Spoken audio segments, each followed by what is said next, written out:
नमस्कार, बहुत स्वागत है आप सभी का। आप देख रहे हैं असंभव और मैं हूं आशीष पांडे।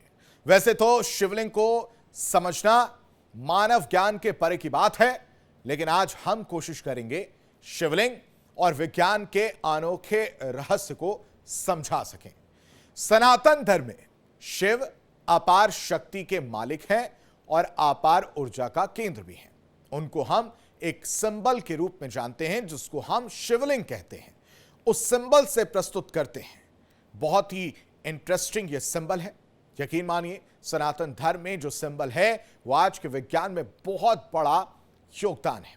लेकिन हाँ, ये बात बस उन्हीं बुद्धिजीवी लोगों तक सीमित है जो इस ज्ञान को यथार्थ रूप में उतार कर और उसको ज्ञान रूप में परिवर्तित करना जानते हैं। हाँ, कुछ लोगों के लिए शिव सिर्फ आस्था का विषय जरूर है। चूंकि सावन का महीना चल रहा है और कांवड़ यात्रा की धूम जगह जगह देखने को मिल भी रही है।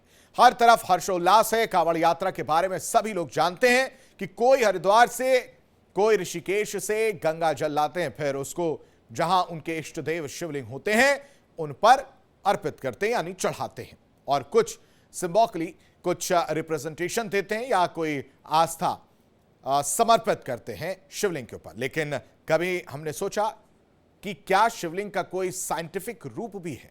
क्या हमने कभी शिवलिंग को समझने की कोशिश की? बहुत से लोगों को लगता है कि शिवलिंग भगवान शिव के विशेष अंग के बारे में है, लेकिन ऐसा नहीं है। लिंग का अर्थ होता है चिन्ह या निशान, और शिव का अर्थ होता है ऊर्जा, यानी कि ऊर्जा का चिन्ह ही शिवलिंग है।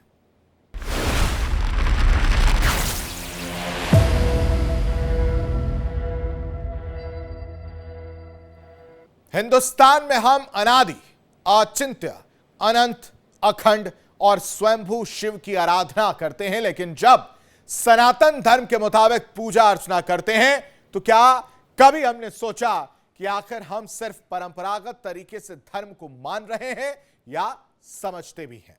लेकिन पश्चिमी देशों के वैज्ञानिक शिवलिंग के स्वरूप में सृष्टि की उत्पत्ति का रहस्य तलाशने की जी तोड़ कोशिश कर रहे हैं। कुछ वैज्ञानिकों ने तो मान ही लिया है कि शिव ही सत्य है, क्योंकि शिवलिंग का स्वरूप बिल्कुल वैसे ही है जैसे न्यूक्लियर रिएक्टर का डिजाइन है। लेकिन जो शिवलिंग पश्चिमी वैज्ञानिकों के लिए कभी कौतूहल का विषय हुआ करता था, आज उसी शिव का पूरी दुनिया लोहा मान रही है।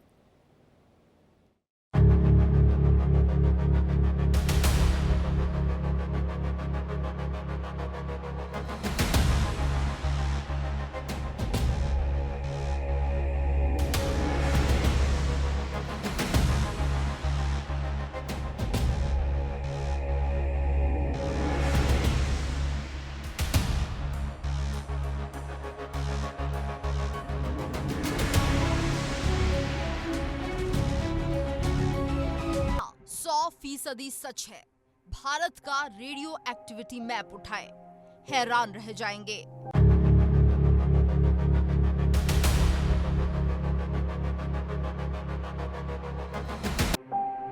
भारत सरकार की परमाणु भट्टी यानी कि रिएक्टर के बिना सभी ज्योतिर्लिंग स्थलों में सबसे ज्यादा ऊर्जा पाई जाती है। इसलिए विज्ञान भी ज्योतिर्लिंगों की ताकत को मानने को मजबूर हुआ और शोध करने पर मजबूर हुआ कि आखिर ज्योतिर्लिंग के आसपास इतनी ऊर्जा का स्रोत कैसे है।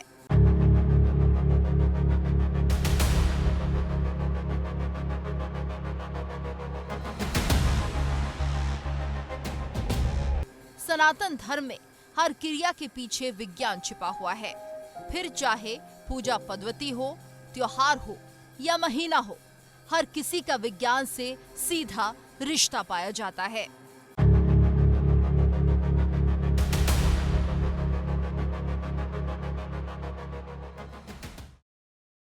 इसलिए आप देखेंगे कि 12 ज्योतिर्लिंगों का 12 राशियों से गहरा रिश्ता रहा है।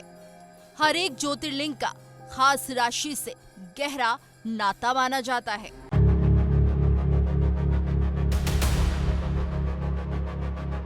ये रिश्ता यूं ही नहीं, बल्कि ग्रहों के प्रभाव, राशियों के स्वभाव और ज्योतिर्लिंगों के महत्व पर टिका हुआ है।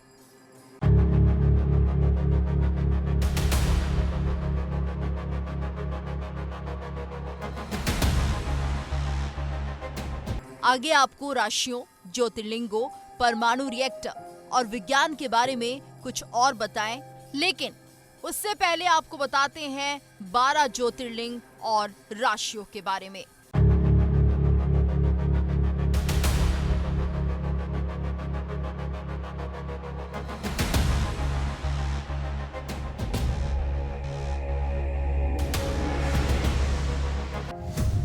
बारह ज्योतिर्लिंग और 12 राशियां। मेष सोमनाथ ज्योतिर्लिंग, वृषभ मल्लिकार्जुन ज्योतिर्लिंग, मिथुन महाकालेश्वर ज्योतिर्लिंग, कर्क ओंकारेश्वर ज्योतिर्लिंग, सिंह वैद्यनाथ ज्योतिर्लिंग, कन्या नागेश्वर ज्योतिर्लिंग, तुला रामेश्वरम ज्योतिर्लिंग, वृश्चिक भीमाशंकर ज्योतिर्लिंग, धनु काशी विश्वनाथ ज्योतिर्लिंग, मकर त्र्यंबकेश्वर ज्योतिर्लिंग, कुंभ केदारनाथ ज्योतिर्लिंग, मीन घुश्मेश्वर ज्योतिर्लिंग। हर राशि का एक ग्रह स्वामी होता है। इन सभी ग्रहों का असर इंसान की जिंदगी, स्वभाव और मिजाज पर पड़ता है। हर ज्योतिर्लिंग से जुड़ी पौराणिक कथाएं और मान्यताएं हैं जो ज्योतिर्लिंग के महत्व और प्रभाव को बताती हैं।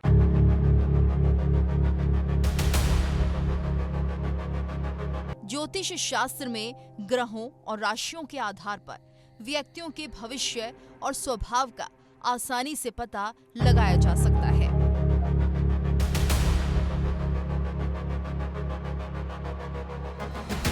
मान्यताएं हैं कि राशि के मुताबिक ज्योतिर्लिंग के दर्शन करने से खास फायदा मिलता है।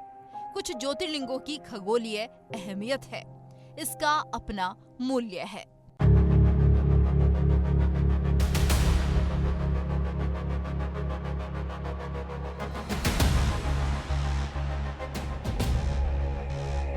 ज्योतिर्लिंगों का ज्योतिष से भी गहरा संबंध है। जन्म कुंडली में अगर कोई ग्रह मरण स्थान या नीच अवस्था में हो तो ऐसे हालात से छुटकारा पाने का सबसे अच्छा तरीका ज्योतिर्लिंग की पूजा करना है। ऐसा करने से ग्रह की कमजोरी दूर हो जाएगी और आप उसके नकारात्मक प्रभावों से आजाद हो सकते हैं।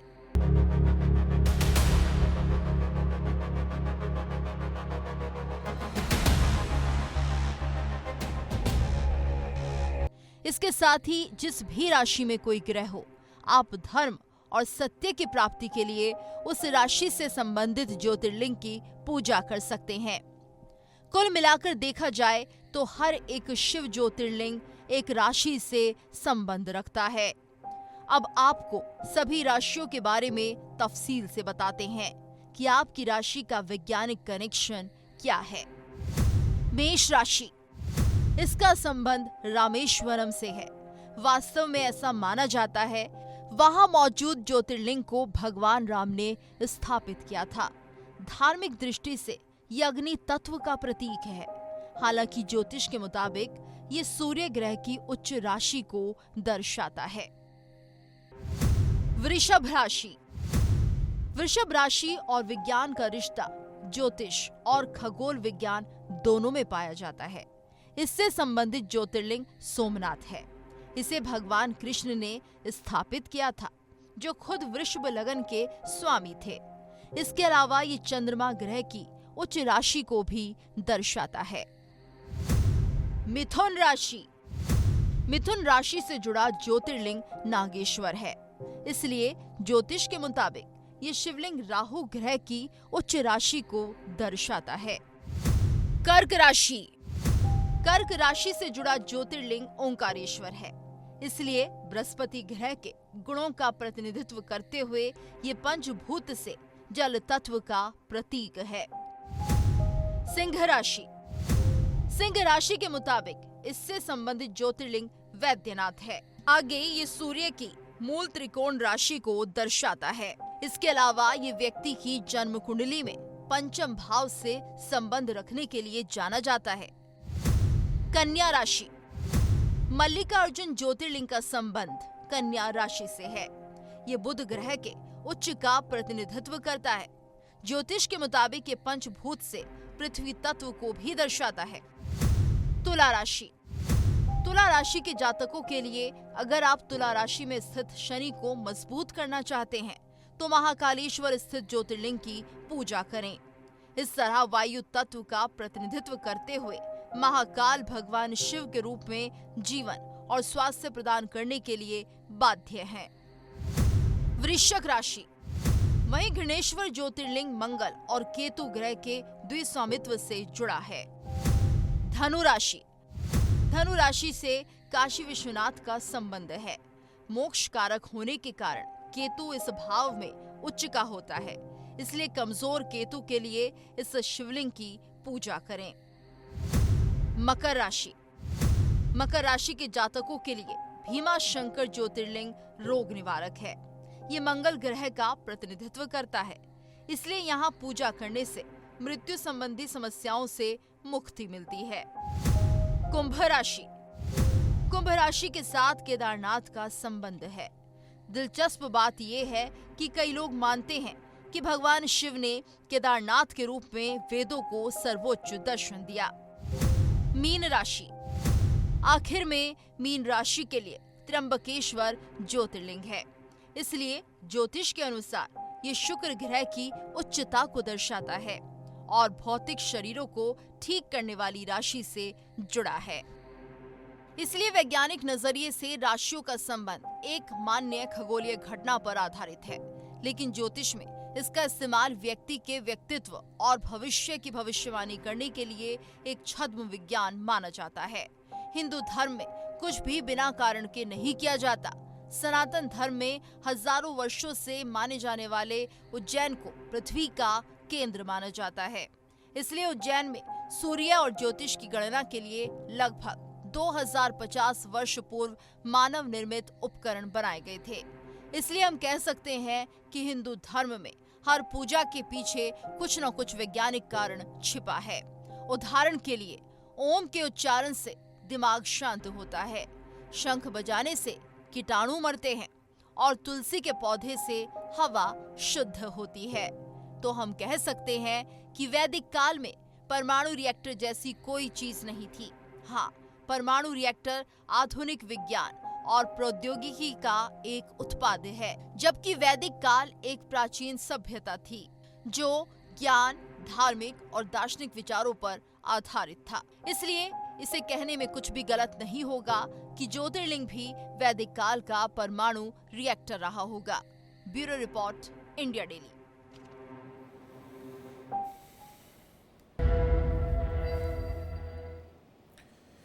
ब्रेक के बाद स्वागत है। अगर हम भारत के रेडियो एक्टिव नक्शा उठाकर देखें तो हम पाएंगे कि न्यूक्लियर रिएक्टर के साथ साथ सभी ज्योतिर्लिंगों पर भी सबसे ज्यादा रेडिएशन पाया जाता है। तो क्या हम इस नतीजे पर पहुंच सकते हैं कि ज्योतिर्लिंग एक तरह का न्यूक्लियर रिएक्टर है? शिवलिंग और परमाणु रिएक्टर में कई सारी समानताएं हैं। कुछ लोग शिवलिंग को परमाणु रिएक्टर के आकार और कार्य प्रणाली से जोड़ते हैं और कुछ खास लोग खास चीजों के शिवलिंग पर चढ़ाने को ऊर्जा, प्रकाश, किरण से देखते हैं। अब आइए आपको बताते हैं कि शिवलिंग और परमाणु रिएक्टर में क्या क्या समानताएं हैं।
सनातन धर्म में आदिकाल से ही शिवलिंग का विशेष महत्व रहा है। इसके पीछे आध्यात्मिक के साथ साथ वैज्ञानिक प्रामाणिकता भी होती है। शिवलिंग को ऊर्जा का अपार स्रोत माना गया है।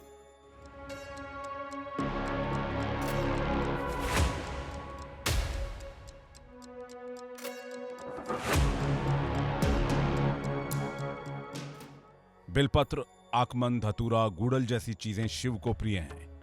ये सभी चीजें ऊर्जा को सोखने वाली मानी जाती हैं। वैज्ञानिकों ने शिवलिंग को परमाणु मॉडल माना है। उन पर चढ़ने वाले जल को पवित्र नहीं माना जाता और न ही उसे प्रसाद के रूप में ग्रहण किया जाता है। शिवलिंग की पूरी परिक्रमा भी नहीं की जाती है। इसे रेडिएशन होता है क्योंकि एक तरह के ग्रेनाइट पत्थर से बनता है। ग्रेनाइट रेडिएशन का स्रोत होता है और उसमें ज्यादा रेडियो एक्टिविटी की पुष्टि हुई है। चढ़ने वाला जल जिस नलिका से बाहर निकलता है उसे लांघा नहीं जाता। ऐसा करने की असल वजह है जल में परमाणु तत्व का होना, जो इंसान के शरीर को काफी नुकसान पहुंचा सकता है।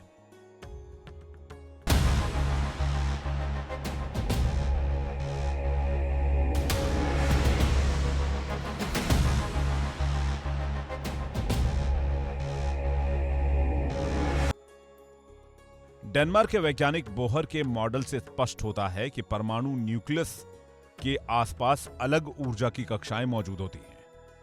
इस मॉडल से शिवलिंग का अध्ययन करने से इस पहेली का भी हल मिलता है कि ब्रह्मा ने सृष्टि की रचना की।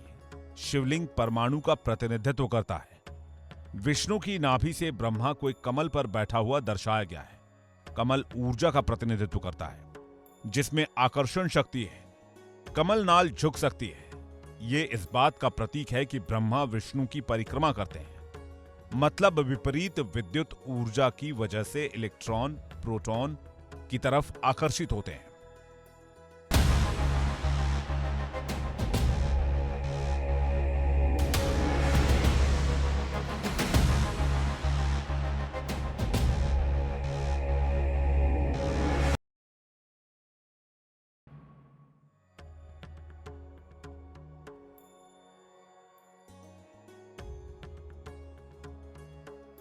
प्राचीन ऋषियों के मुताबिक जब शिव क्षुब्ध अथवा विरही नहीं होते तब वो शांत होते हैं, क्योंकि शक्ति रेणुका में होती है। अणुओं या मॉलिक्यूल्स का निर्माण करने वाली एनर्जी रेणुका है। रेणुका ही रेणु मतलब मॉलिक्यूल्स का निर्माण करती है। वैज्ञानिकों के भरसक कोशिश से तथ्य सामने आया है कि विश्व की उत्पत्ति मॉलिक्यूल्स के निर्माण से हुई है।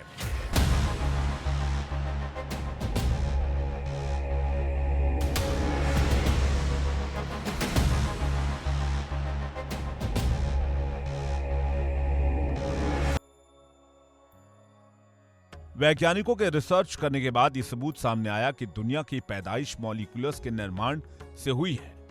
आपको बताते हैं कि दो परमाणु से मिलकर एक मॉलिक्यूल बनता है। इसलिए प्राचीन हिंदू ग्रंथों में शक्ति को शिव की अर्धांगिनी के रूप में देखा गया है। बहरहाल, जब न्यूट्रॉन परेशान या क्षुब्ध होता है तो कुदरती आपदाएं आती हैं। यह इस बात का पुख्ता सबूत है कि शक्ति रौद्र अथवा काली का रूप धारण करके विध्वंसक नृत्य करती है। मशहूर इतिहासकार पीएन ओक ने अपनी पुस्तक वैदिक विश्व राष्ट्र का इतिहास में प्राचीन भारत में 12 मॉलिक्यूलर एनर्जी सेंटर का जिक्र किया है। ओक के मुताबिक भारत में 12 ज्योतिर्लिंग भी हैं। ये सभी रिएक्टर्स इन्हीं ज्योतिर्लिंगों में मौजूद थे।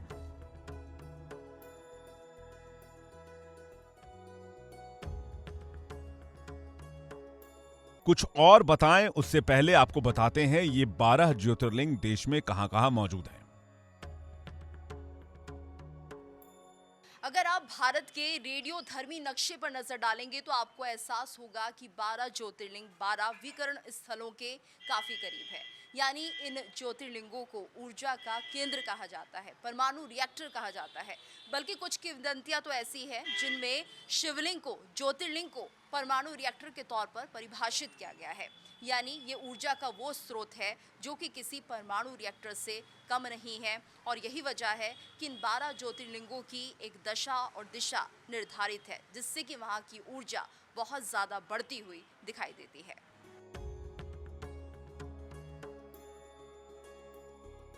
भारत में 12 शिव ज्योतिर्लिंग हैं। ये सभी ज्योतिर्लिंग देश के अलग अलग हिस्सों में कुछ इस तरह से हैं।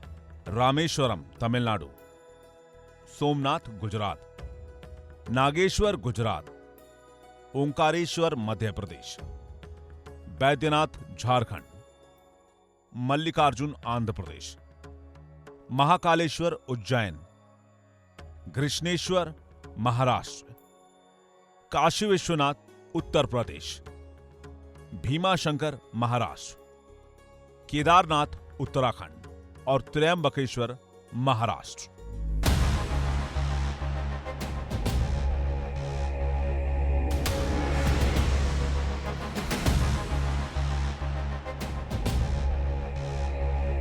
भौगोलिक दृष्टि से ये एक सीधी रेखा में स्थित है और धार्मिक दृष्टि से प्रकृति के 5 तत्वों का प्रतिनिधित्व करते हैं।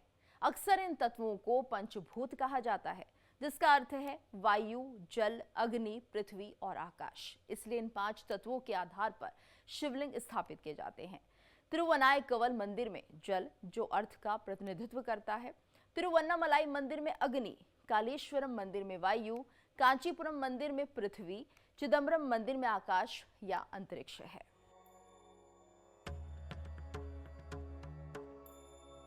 भारतीय जिन संस्कृतियों में पैदा हुए हैं वो सनातन है, इसलिए वैज्ञानिक क्षेत्र के साथ इसका मिश्रण काफी दिलचस्प हो जाता है। देश के महत्वपूर्ण शिव मंदिर शिखर पर केदारनाथ से लेकर भारत के सुदूर दक्षिणी इलाके में मौजूद रामेश्वरम तक एक सीधी रेखा में स्थित है। इसलिए आप देखें कि उत्तर से दक्षिण की ओर अगर एक क्रम में, तो ये मंदिर केदारनाथ मंदिर उत्तराखंड, कालेश्वरम मंदिर तेलंगाना, एकम्बरेश्वर मंदिर तमिलनाडु, चिदम्बरम मंदिर तमिलनाडु, रामेश्वरम मंदिर तमिलनाडु में स्थित है।